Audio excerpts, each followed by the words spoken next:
لیکن اس کے باوجود بھی یہ شہر فتح نہیں ہو پایا تھا، اور پھر آخرکار اس سلجوقی سلطنت کے ختم ہونے کے بعد دنیا میں ایک نئی سلطنت نے جنم لیا۔ اس سلطنت کو دنیا عثمانیہ سلطنت کے نام سے جانتی ہے۔ اس سلطنت کی بنیاد رکھی تھی ترکی کے ایک ایسے قبیلے نے کہ جس قبیلے کا خود کا کوئی مستقل گھر بھی نہیں تھا۔ وہ موسم کے حساب سے اپنی جگہ بدل لیا کرتا تھا۔ اس قبیلے کے لوگوں نے شاید کبھی سوچا بھی نہیں تھا کہ جس عظیم شہر کو فتح کرنے کا خواب لے کر بڑے بڑے سپہ سالار، بڑے بڑے جنگجو اس دنیا سے رخصت ہو گئے، اس شہر کو ہمارے قبیلے کی نسل میں پیدا ہونے والا ہی ایک عظیم جنگجو فتح کرے گا۔ دوستو، قائی قبیلے کے سردار کا نام ارطغرل غازی تھا اور اس کے بیٹے کا نام عثمان غازی تھا۔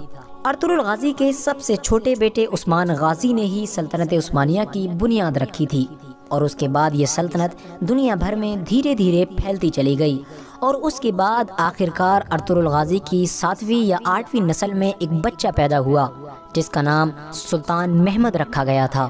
جس سال یہ بچہ پیدا ہوا اس سال دنیا بھر میں کچھ ایسی نشانیاں ظاہر ہوئیں کہ جن نشانیوں کو دیکھ کر اس دور کے بڑے عالموں نے اس بچے کے باپ یعنی سلطنت عثمانیہ کے اس دور کے موجودہ سلطان کو خبردار کیا تھا، اور اس بات کی تاکید کی تھی کہ شاید ہمارے نبی نے جس سپہ سالار کی پیشن گوئی کی تھی کہ ایک سپہ سالار قسطنطنیہ یعنی استنبول کو فتح کرے گا، وہ شاید آپ کا بچہ محمد ہی ہوگا۔ اسی وجہ سے سلطان محمد کے والد یعنی سلطنت عثمانیہ کے سلطان مراد ثانی نے اس بچے کی پرورش بہت اچھی طرح سے کی تھی، اور بہت بڑے بڑے عالموں کی نگرانی میں اس بچے کو پڑھایا لکھایا تھا۔ دوستو، ویسے تو قسطنطنیہ یعنی استنبول کو فتح کرنے کا خواب ہر عثمانی سلطان نے بھی دیکھا تھا، لیکن اللہ تعالیٰ نے یہ بہترین اور عظیم کامیابی سلطان محمد کے حصے میں لکھ دی تھی۔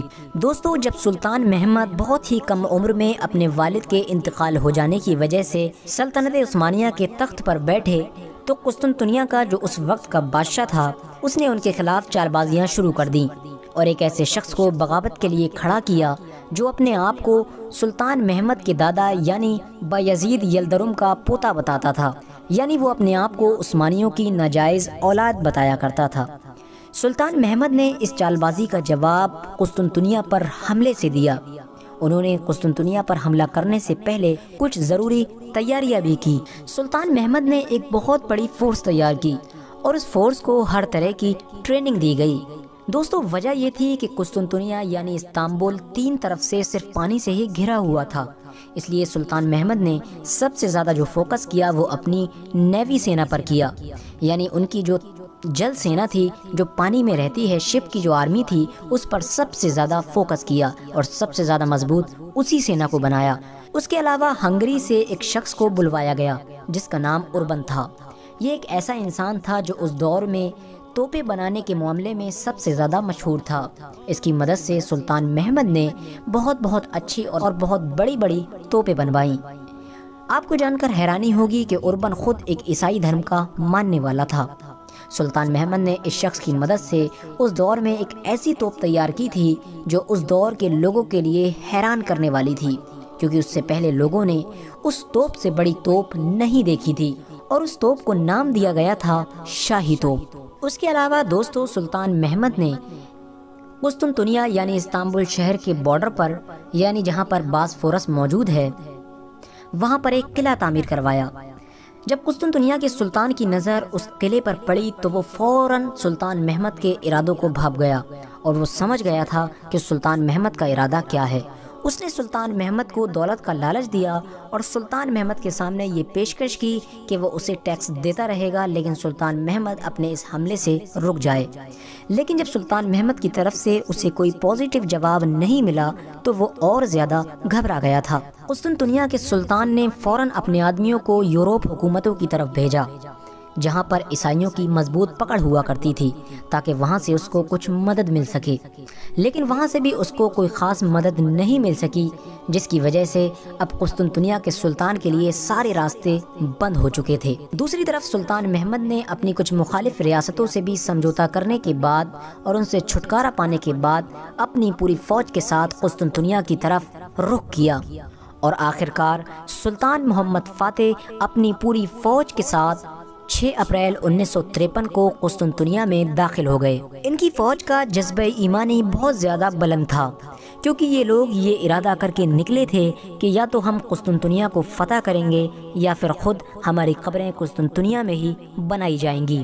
سلطان محمد نے اپنی پوری فوج کو کچھ حصوں میں ڈیوائیڈ کر کے پورے شہر کو چاروں طرف سے گھیر لیا تھا اور شہر کے چاروں طرف بڑی بڑی توپوں کو لگا دیا گیا تھا۔ ان توپوں کا دن رات یہی کام ہوا کرتا تھا کہ وہ توپیں قسطنطنیہ کے مشہور اور مضبوط اس قلعے پر آگ کے گولے برسایا کرتی تھیں۔ وہیں دوسری طرف قسطنطنیہ کی فوج نے بھی اپنے بچاؤ میں کوئی کسر نہیں چھوڑی تھی۔ سلطان محمد کے اتنے خطرناک گھراؤ کے باوجود بھی ان لوگوں نے بڑی ہی محنت و مشقت اور بہادری کے ساتھ عثمانیوں کا مقابلہ کیا۔ سلطان محمد کے اتنے مضبوط گھراؤ کرنے کے باوجود بھی قسطنطنیہ کو لگاتار یورپ سے مدد مل رہی تھی، اور اس مدد کا ذریعہ تھی زیریں شاخ، جسے گولڈن ہارن کے نام سے بھی جانا جاتا ہے۔ یہ ایک ایسی تنگ خلیج تھی کہ جہاں تک عثمانیوں کی پہنچ ناممکن تھی، کیونکہ اس تک پہنچنے کا صرف ایک ہی راستہ تھا، اور اس راستے کی حفاظت کی جاتی تھی ایک مضبوط زنجیر کے ذریعے سے۔ عثمانیوں نے بہت زیادہ کوشش کی کہ اس زنجیر کو توڑ دیں، لیکن وہ اس کو توڑنے میں ناکام رہے، اور یہی وجہ رہی کہ عثمانیوں کی فتح لگ بھگ کچھ ہی دنوں میں ناممکن بن چکی تھی، کیونکہ قسطنطنیہ کی فوج کو لگاتار یورپ سے مدد مل رہی تھی اور وہیں عثمانی کمزور پڑتے جا رہے تھے۔ مگر پھر اچانک سے خدائے تعالیٰ نے سلطان محمد فاتح کے دماغ میں ایک ایسا آئیڈیا ڈالا کہ جس نے اس دنیا کے بڑے بڑے بہادر اور ہوشیار لوگوں کو حیرت میں ڈال دیا اور جنگ کا پورا نقشہ ہی بدل دیا۔ سلطان محمد نے ایک منصوبہ بنایا۔ بختاش کی بندرگاہ سے گولڈن ہارن کا راستہ خشکی کے ذریعے سے 3 میل کا تھا، یعنی زمینی راستہ 3 میل لمبا تھا۔ تو سلطان محمد نے اپنے دماغ میں یہ سوچا کہ کسی طرح بختاش بندرگاہ پر موجود اپنے تمام فورس کے جہازوں کو زمینی راستے سے لے جا کر گولڈن ہارن میں ڈال دیا جائے۔ لیکن سوال یہی تھا کہ جہاز تو بھائی پانی میں چلتے ہیں، زمینی راستے سے ان کو کیسے لے جایا جا سکتا تھا؟ لیکن ایک ہی رات میں عثمانی فوجیوں نے اپنی بہت بہادری اور شہادتوں کے بعد اس منصوبے کو کامیاب بنا دیا۔ لکڑی کے بڑے بڑے تختوں پر چربی کی چکنائی کے ذریعے سے جہازوں کو زمینی راستے پر چلا کر گولڈن ہارن میں ڈال دیا گیا۔ یقینی طور پر یہ کام بہت ہی مشکل تھا، اور اس کام میں بہت سے لوگوں کی شہادت بھی ہوئی تھی، لیکن یہ کام بھی ایسا تھا کہ جس نے پوری جنگ کا نقشہ بدل دیا تھا۔ قسطنطنیہ کے لوگ جو اپنے آپ کو بہت ہوشیار سمجھتے تھے، جب ان کی صبح آنکھ کھلی تو وہ حیرت میں پڑ گئے تھے، کیونکہ جب قسطنطنیہ والے صبح اپنی نیند سے بیدار ہوئے تو انہوں نے دیکھا کہ عثمانی فوجیوں کے جہاز گولڈن ہارن میں رواں دواں ہیں۔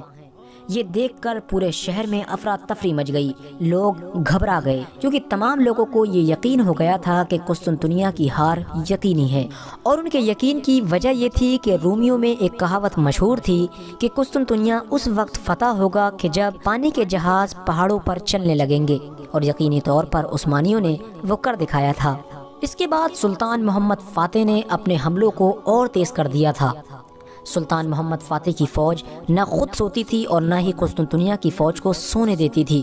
ان کی توپیں لگاتار دن رات گولے برساتی رہتی تھیں، اور آخرکار سلطان محمد فاتح نے ایک بڑا حملہ کرنے کا اور آخری حملہ کرنے کا منصوبہ بنایا، اور انہوں نے اپنی فوج کے سامنے ایک جوش بھری اسپیچ دی، اور انہوں نے اپنے سپاہیوں سے کہا کہ ہو سکتا ہے کہ جس لشکر کی حضور صلی اللہ تعالی علیہ وسلم نے پیشن گوئی کی تھی، یعنی بشارت فرمائی تھی، وہ ہم ہی ہوں، تو اس لیے ہم کو چاہیے کہ ہم سے کوئی بھی غیر اسلامی کام نہ ہو۔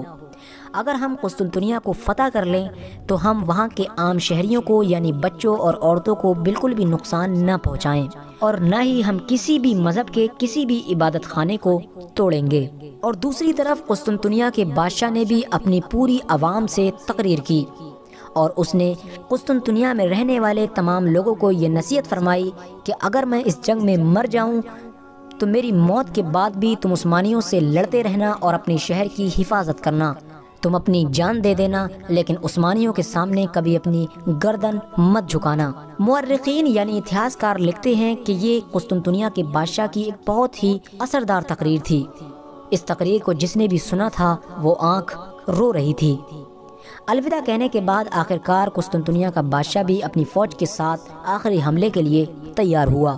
29 مئی 1458 یہ وہ دن تھا کہ جس دن دونوں فوجیں آمنے سامنے اس ارادے کے ساتھ آئی تھیں کہ یا تو فتح یا شہادت۔ دونوں فوجیں بڑی زبردست طریقے سے لڑیں۔ قسطنطنیہ کی فوج کا جو سپہ سالار تھا وہ کتنی ہوشیاری اور بہادری کے ساتھ لڑا، اس کا اندازہ صرف آپ اس بات سے لگا سکتے ہیں کہ جب سلطان محمد نے اس کو لڑتے ہوئے دیکھا تو آپ بلا جھجک یہ بول اٹھے تھے کہ کاش ایسا سپہ سالار ہماری عثمانی سلطنت میں ہوتا۔ لیکن آخرکار ایک لمبی جنگ ہونے کے بعد عثمانی قسطنطنیہ کے اس قلعے میں گھسنے میں کامیاب ہو گئے تھے۔ سلطان محمد فاتح پوری شان کے ساتھ قسطنطنیہ شہر میں داخل ہوئے، اور جیسے ہی قسطنطنیہ میں داخل ہوئے انہوں نے سب سے پہلے خدا تعالیٰ کے لیے شکر کا سجدہ کیا۔